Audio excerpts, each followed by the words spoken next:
ರಾಜ್ಯದ ಆಡಳಿತ ಪಕ್ಷದಲ್ಲಿ ದಿನೇ ದಿನೇ ಮುಖ್ಯಮಂತ್ರಿ ಸ್ಥಾನಕ್ಕೆ ಪೈಪೋಟಿ ಹೆಚ್ಚಾಗ್ತಾ ಇದೆ.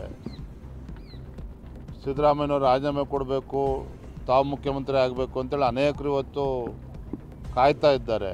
ನಾನು ಅವತ್ತು ಕೂಡ ಹೇಳಿದ್ದೇನೆ, ರಾಜ್ಯದಲ್ಲಿ ಕ್ಷಿಪ್ರ ರಾಜಕೀಯ ಬೆಳವಣಿಗೆಗಳು ಆಗೋದಿದೆ. ಆ ಮುನ್ಸೂಚನೆಗಳು ನೀವು ಕೂಡ ನೋಡ್ತಾ ಇದ್ದೀರಿ.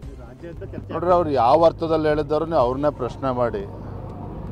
ಆದರೆ ಒಂದು ಕಡೆ ಕಾಂಗ್ರೆಸ್ ಸರ್ಕಾರ ಎಲ್ಲಿದೆ, ಒಂದು ರೀತಿ ತಾಲಿಬಾನ್ ಸರ್ಕಾರ. ಹಿಂದುತ್ವಕ್ಕೂ ಕೂಡ ಇಲ್ಲಿ ಗೌರವ ಇಲ್ಲ, ಹಿಂದೂಗಳಿಗೂ ಕೂಡ ಗೌರವ ಇಲ್ಲ. ಆ ರೀತಿ ಒಂದು ಪರಿಸ್ಥಿತಿ ನಿರ್ಮಾಣ ಆಗಿದೆ. ಅಂಥದ್ರಲ್ಲಿ ಇವತ್ತು ನೋಡಿದರೆ ಯಾವ ರೀತಿ ಅಲ್ಲಿ ಪ್ರಯಾಗ್ರಾಜಲ್ಲಿ ಕುಂಭಮೇಳಕ್ಕೂ ಕೂಡ ಅದಕ್ಕೂ ಕೂಡ ತಕರಾರು ಎತ್ತಿರ್ತಕ್ಕಂಥವ್ರು ಕೂಡ ಕಾಂಗ್ರೆಸ್ ಪಕ್ಷದಲ್ಲಿ ಇದ್ದಾರೆ.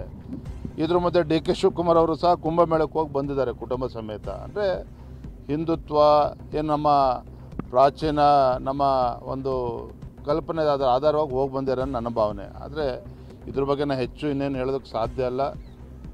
ಡಿ ಕೆ ಶಿವಕುಮಾರ್ ಅವರು ಯಾವ ಅರ್ಥದಲ್ಲಿ ಹೇಳಿದ್ರೆ ಅವ್ರನ್ನೇ ಪ್ರಶ್ನೆ ಮಾಡಿ. ಆದರೆ ಭಾರತೀಯ ಜನತಾ ಪಾರ್ಟಿಗೂ ಆ ಬೆಳವಣಿಗೆ ಯಾವುದೇ ಒಂದು ಸಂಬಂಧ ಇಲ್ಲ.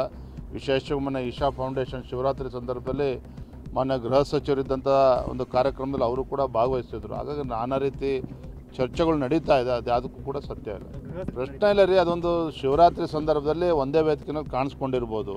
ಆದರೆ ಅದಕ್ಕೂ ಮತ್ತೇನೋ ಭಾಳ ಧ್ರುವೀಕರಣ ಆಗ್ತಾಯಿದೆ, ಏನೋ ಡಿ ಕೆ ಶಿವಕುಮಾರ್ BJPಗೆ ಬಂದುಬಿಡ್ತಾರೆ, ಈ ರೀತಿ ಗುಸುಗುಸು ಶುರುವಾಗಿದೆ. ಅದು ಯಾವುದರಲ್ಲೂ ಕೂಡ ಅರ್ಥ ಇಲ್ಲ.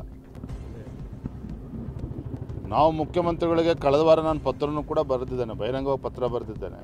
ನಾಡಿನ ಜನರ ಅಪೇಕ್ಷೆ ಏನಿದೆ, ಅಪೇಕ್ಷೆ ತಕ್ಕಂತೆ ಬಜೆಟನ್ನು ಮಂಡನೆ ಮಾಡಬೇಕು ಮುಖ್ಯಮಂತ್ರಿಗಳು ಸಿದ್ದರಾಮಯ್ಯನವರು.